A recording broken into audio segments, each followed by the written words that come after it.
अब हम बात करेंगे बायोकेमिस्ट्री की। So I am going to discuss about biochemistry. Biochemistry is also called biological chemistry. Biological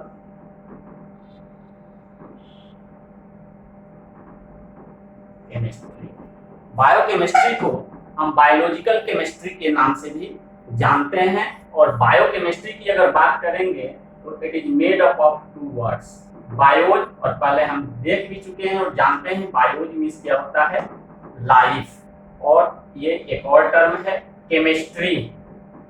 chemistry means होता है इंटरनल साइंस। तो अगर होल बायोकेमिस्ट्री की बात करेंगे तो इसका डेफिनेशन होता है कि in biochemistry we study about biological substance.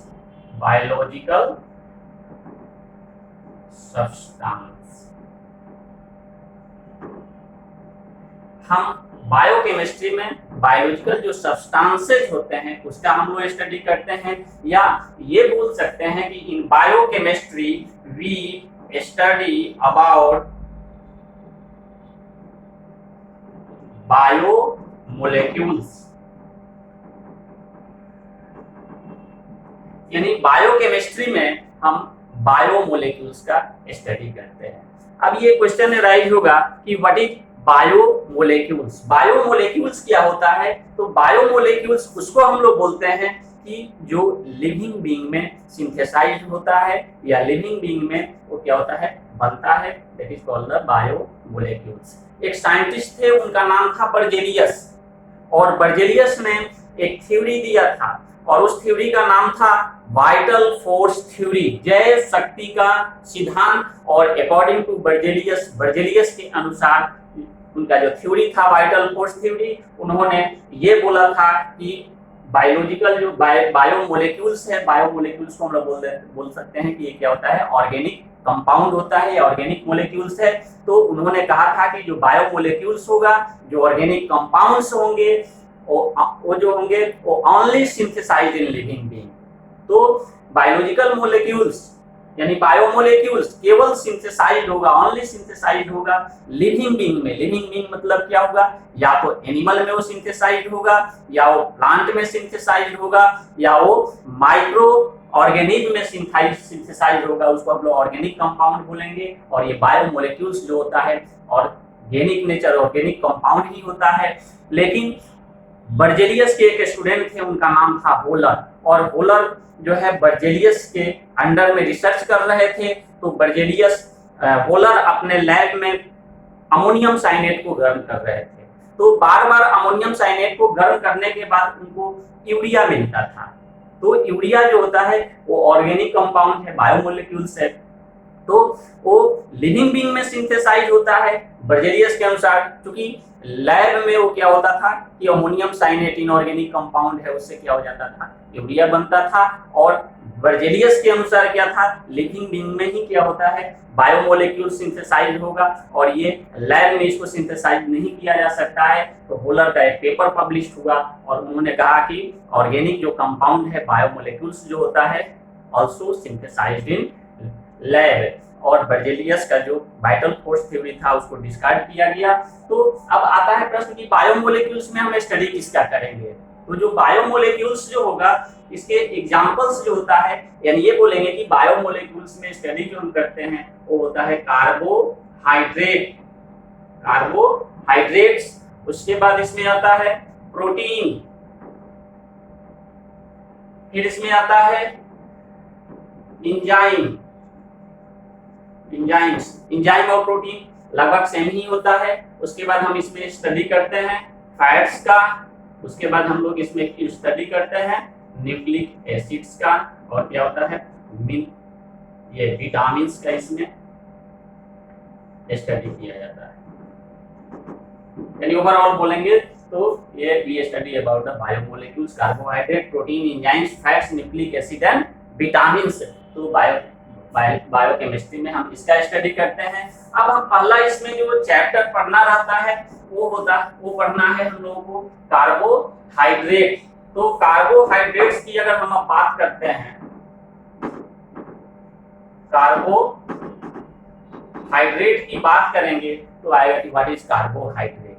तो हमारे साइंटिस्ट लोगों ने एक डिफिनीशन दिया कि द सब्सटेंसेस और the compounds which is made up of carbon, hydrogen and oxygen, that is called the carbohydrate. यानी जो सब्सटेंस या जो कंपाउंड्स कार्बन, हाइड्रोजन और ऑक्सीजन से बना रहता है उसको हम लोग कार्बोहाइड्रेट बोलते हैं। तो ये डेफिनेशन चल रहा था, लेकिन कुछ कंपाउंड्स या सब्सटेंस ऐसे हैं जो कार्बोहाइड्रेट हैं और कार्बन, हाइड्रोजन, ऑक्सीजन के अलावा उसमें दूसरे भी एलिमेंट्स लगा रहता है। जैसे एक बात करेंगे ग्लूकोज एमीन। ग्लूकोज एमीन जो है कार्बोहाइड्रेट है और उसमें क्या होता है, नाइट्रोजन होता है। ऐसे बहुत सारे ऐसे कंपाउंड्स हैं जो कार्बन, हाइड्रोजन, ऑक्सीजन के अलावा भी बहुत सारे चीजों से मिलकर बना रहता है। तो अब ये डिफिनीशन एग्जैक्ट नहीं था, फिर एक डिफिनीशन इसके लिए दिया गया कार्बोहाइड्रेट के लिए कि the substances which follow the general formula CnH2nOn, that is called the carbohydrate. यानी जो सब्सटेंस या जो कंपाउंड्स ये फार्मूला को फॉलो करेगा उसको हम लोग क्या बोलते हैं, कार्बोहाइड्रेट। जैसे अगर बात करेंगे ग्लूकोज की, इसका एग्जांपल लेंगे ग्लूकोज। अगर ग्लूकोज की बात करते हैं हम तो इसका जो होता है मोलेकुलर फार्मूला C12O6, C6H12O6। तो ये ग्लूकोज जो है इसको क्या करता है, फॉलो करता है। तो ये क्या होता है, ये कार्बोहाइड्रेट है। लेकिन बाद में जब क्लासिफिकेशन किया गया कार्बोहाइड्रेट का तो ये देखा गया कि ये जो फॉर्मूला की हम बात कर रहे हैं ये मोनोसैकराइड का है। तो और बहुत सारे ऐसे कंपाउंड्स मिले, बहुत सारे ऐसे सब्सटेंस मिले व्हिच फॉलो दिस फार्मूला, इस फार्मूले को फॉलो कर रहा था लेकिन वो कार्बोहाइड्रेट नहीं था। जैसे acetic acid, formic acid, formaldehyde, उसकी अगर बात करेंगे उसका अगर हम मोलेकुलर फार्मूला देखेंगे तो इस फार्मूले को फॉलो करता है लेकिन वो कार्बोहाइड्रेट नहीं होता है। अब इसका एक्सेप्शन बहुत सारा मिला। जैसे अगर बात करेंगे इसका एक एग्जांपल आता है डीऑक्सीराइबोज शुगर।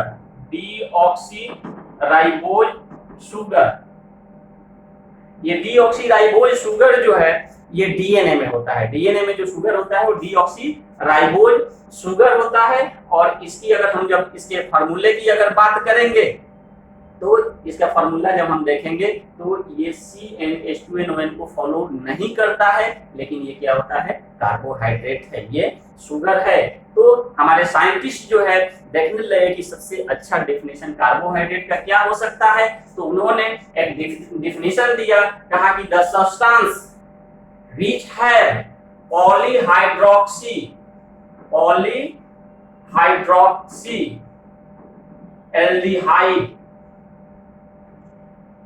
और ketone, that is called the carbohydrate। वैसा सब्सटेंस, वैसा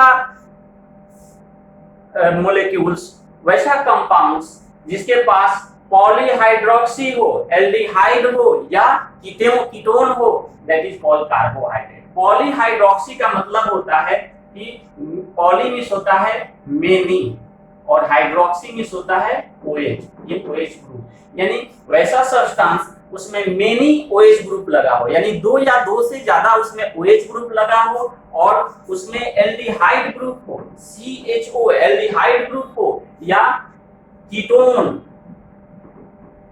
ग्रुप हो, उसको हम लोग बोलते हैं कार्बोहाइड्रेट। यानी कार्बोहाइड्रेट की अगर ओवरऑल डेफिनेशन की अगर हम बात करेंगे तो उसमें क्या होगा, which is made up of carbon, hydrogen, oxygen या दैट फॉलो द CnH2nOn, या ये बोलेंगे कि व्हिच कंटेन द पॉलीहाइड्रोक्सी और कीटोन्स। अब हम बात करेंगे कार्बोहाइड्रेट की क्लासिफिकेशन का। अगर क्लासिफिकेशन की बात करेंगे तो there are 3 types of carbohydrate. Carbohydrate जो होता है 3 तरह का होता है। पहला जो होता है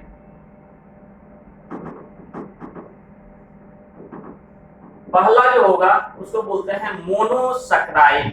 मोनोसैकराइड। और दूसरा जो है ये होता है ओलिगोसैकराइड। ओलिगोसैकराइड। और तीसरा जो होता है वो होता है पॉलीसेकेराइड। पॉलीसेकेराइड, यहाँ मोनो मिस होता है 1 और सेकेराइड जो है ये सैकरोन से बना होता है। सैकरोन मिस क्या होता है? शुगर या स्वीट बोल सकते हैं। और ओलिगो मिस होता है फ्यू और पॉली मिस होता है मेनी। तो ये कार्बोहाइड्रेट का क्लासिफिकेशन है, मोनोसेकेराइड, ओलिगोसेकेराइड और पॉलीसेकेराइड। और ओलिगोसेकेराइड का मोस्ट कॉमन एग्जांपल जो होता है वो होता है डाइसेकेराइड।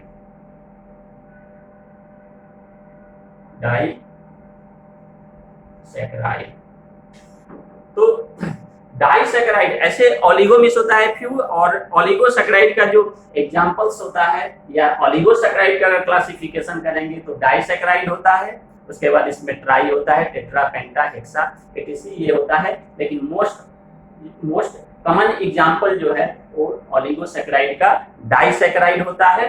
तो ये रहा क्लासिफिकेशन ऑफ कार्बोहाइड्रेट।